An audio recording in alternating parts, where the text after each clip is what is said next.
You know lah, you friend me on Facebook means like that. 同志们你好，今晚要跟他们分享的是中国创业。Okay, don't worry, just an introduction.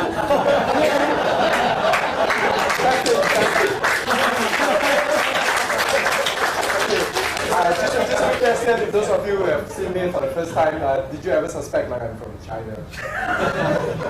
No. I'm going to offend 80% of the people who are more like 110%. Facebook, you know, everybody uses Facebook. Grown up goes to G+. Right. So, right. I'm going to make it quick. I don't think I'm going to even take 15 minutes because I'm more interested in the Q&A, and you all can ask me any questions that you want, all from the panel. I'm sure you can grill me. So, right. So, first a quick, and this slide it kind of sucked because of you know, like inferior product like on the Mac.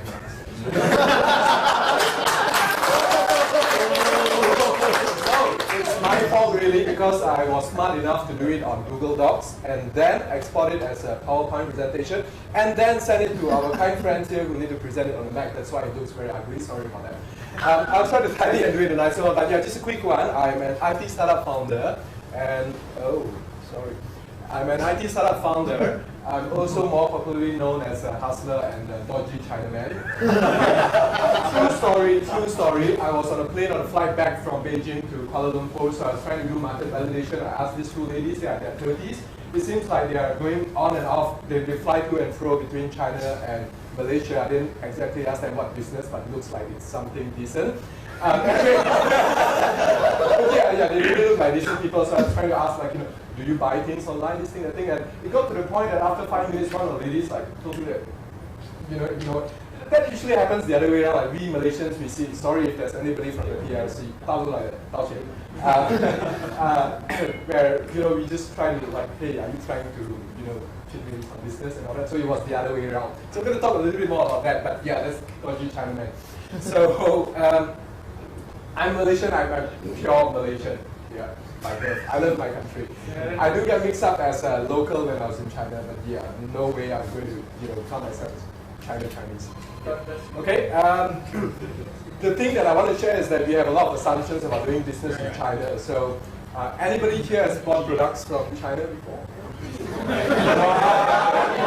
that's a silly question, man. Okay, how about if you do business, you get the supplies from China before? What? Nice. Okay. How about have you actually like do your business before you sell to the Chinese? You establish a company there. Nice. I'm going to talk to you later. Okay. Let's see what I can conclude from. Right. So there are some reasons why we don't really want to go to China, and we're going to explore that later. I am actually not Chinese educated, although I need a little bit. I know quite a bit of Chinese. I speak Chinese quite well. That's how I can cheat my way over there in China. So, call it Chinese, yeah, that's a nice thing to do. So I come from both sides of the divide. I was educated here, and then I had the opportunity to go to Australia, so, you know, western side and the eastern side. So I just want to share some of the findings that I was there. Now, why Beijing? Because in China, again, if you have not been there, you tend to kind of like put it like, you know, 1.3 billion people, GDP more than 10%, blah blah blah. But it's actually not that homogeneous. Yeah, not that homogeneous. Yeah. So, but the real reason is because I flew to Mongolia to do some medical mission. So the transit goes to Beijing. I just had to pay 110 USD to stay there for 1 week. So not that I purposely go there. Right. I'm doing my own startup. It's a buy and sell platform. We can talk about it later, but I'm not going to pitch about it now. So I want to understand the consumer market better. That's the main reason. And the other reason is that, I was involved in another startup. Two of them are kick-ass programmers, so they are based in Australia. So we thought, how difficult is it to actually find a startup there? I mean, like China, right? They kind of behind in technologies. Those guys are still talking about Visual Basic or whatever stuff and PHP, and nobody does Node and all that. There are actually, but it's still very new, and they're actually quite. Overall, they're behind us in the technology curve. So why not just take a fantastic idea from Silicon Valley, one of the startups, Fiverr, LinkedIn, or whatever, and just copy and do it in China lah. And then we can execute it much faster lah. So yeah, we're going to do it big then if it takes off. So that's one of our plans. So, right. Wow. Okay. Never mind. Let's just skip that. But now, why not China? Why not do business there? Because we know it grows very quickly. We know that the consumer spending power is growing every day. Yeah. So why don't people actually consider doing business over there? It's about fear, isn't it? I mean, come on, seriously. One of the main reasons is that we can't really trust the Chinese, even those who are ethnically Chinese like me, ethnically Chinese Malaysian like me. So, yeah, it's mainly about the trust issues, but there are also other issues here, such as the regulatory framework, the cutthroat competition there. So I'm going to touch a little bit about that. So now, what I've discovered is how to do business with a China man or woman, political correctness there. So how? Because culturally they are quite different. I mean, I'm a Chinese Malaysian. I still find that there's a big divide. I probably can connect with, let's say, an Australian or an American better than the Chinese. It's that big, the gap. And then are they going to call me? What's going to happen if they stab me in the back or whatever, run away with the money? So I found out the formula. It may not be applicable to you, but I found out the formula that works for me, which is don't. It's an easy answer. Don't. But if you really want to try it, yes, you can. Yeah, it's just screw up. So I'm just going to read it out. Anyway, the first one is that you're going to build up relationship. It's an Asian Oriental nation anyway. So without relationship, it's just not going to work. I mean, you can pitch your stuff to somebody in Silicon Valley, in Singapore, in Malaysia even, it's good enough. You might be, your investor or your customer or whoever might be unpleasant, but you trust the person enough to say that, yeah, I'm going to do a business with you, sign a contract. That's fine. But it just doesn't work that way. You really got to build up the relationship with the counterparty. So, usually it comes in the form of drinking sessions. So I'm glad I'm not doing business there now because I don't drink. So yeah, build up the relationship. Then the next step, it goes to, of course, the negotiation. How are you going to sign the contract and so on. Now, on that bit, that's where initially I got into trouble, and I believe a lot of other people who have difficulty understanding the culture. That is, first you start out as friends. You must start off as friends, and then during the negotiation process, everything is fair. You can even, it could be a prison or whatever, you just step in the back, sell your mother or whatever. It's perfectly fair. Nobody's going to blame you. Right? During the business negotiation process, everything is fair. Just be prepared for that, and don't feel shy to bargain hard or do any dodgy things and all that during that part. And the third part, unfortunately, it cannot be shown here, is that again building relationship, but that relationship is on people with strong connections, the people in the Chinese Communist Party, people in the local government and all that, so that, well, shit happens.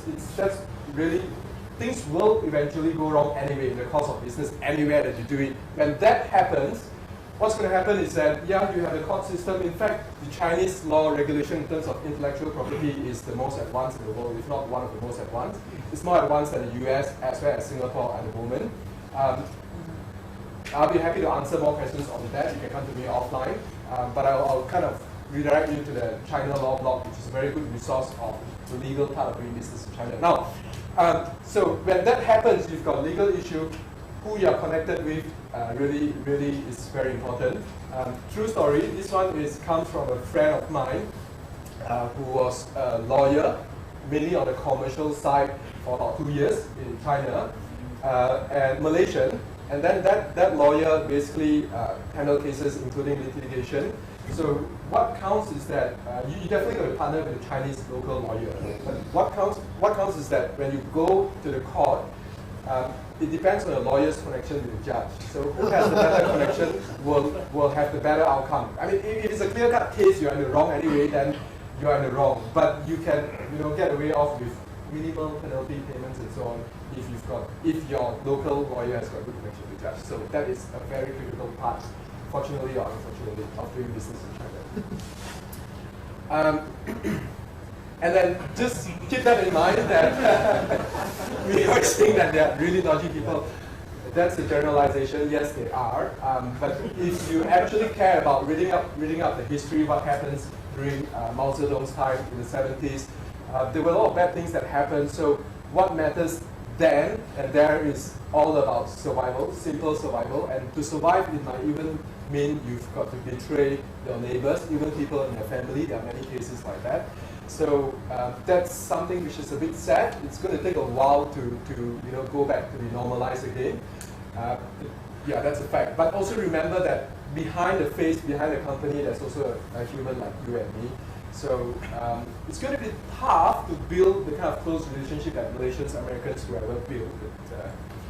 But, just bear that in mind, and that will bring you a long way in China.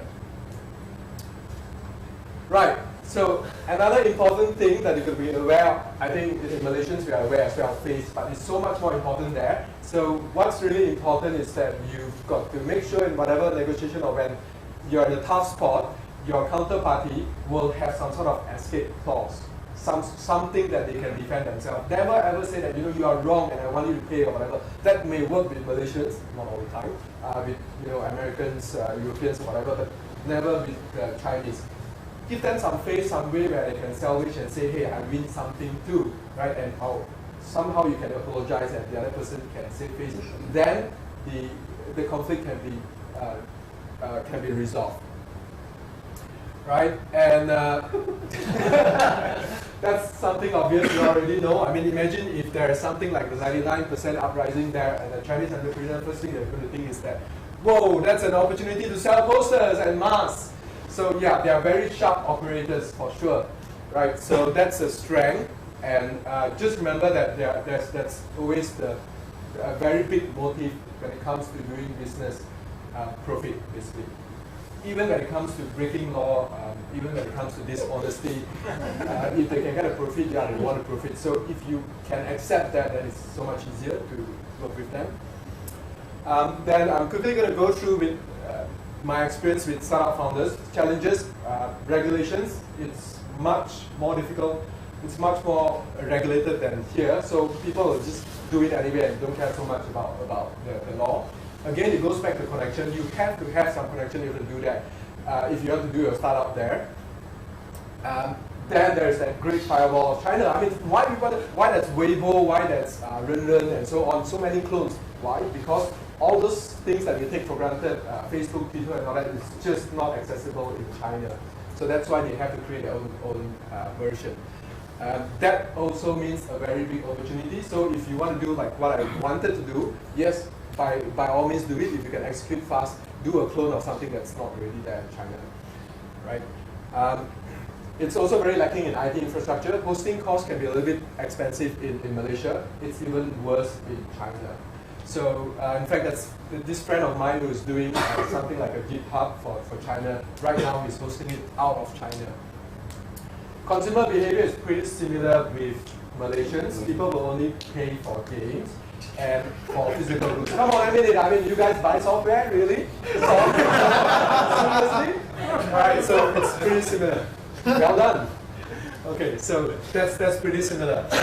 Another thing about consumer is, well, I'm going to leave that for later. IP protection, the law is there, it doesn't get enforced, so be prepared to be eaten up by the bigger players if your startup is successful. So think of that as a way to exit anyway. You've got to grow and you've got to grow fast. There's no way you can do a lifestyle business over there. Just do it. That's the key there. It's even sharper there. There's no like grants and all that. It just doesn't work over in China. You just got to do it despite whatever challenging situation. And this is something I want to share with a friend of mine over there, startup founder. So if you want to do something to amaze the world, you do it in the USA, you do it in Silicon Valley. But if you want to do something to contribute to your country, or you want to do something meaningful, well, just do it in your own country. And that applies to us Malaysians. Just do it here. We don't have to go to Singapore or Hong Kong or wherever. I'm going to share this slide online and on a webcam group anyway. I'm going to add more references. So that one is the more serious research that you can refer to if you really want to do a startup in China. So that's all for me. Thank you very much. Feel free to ask me questions.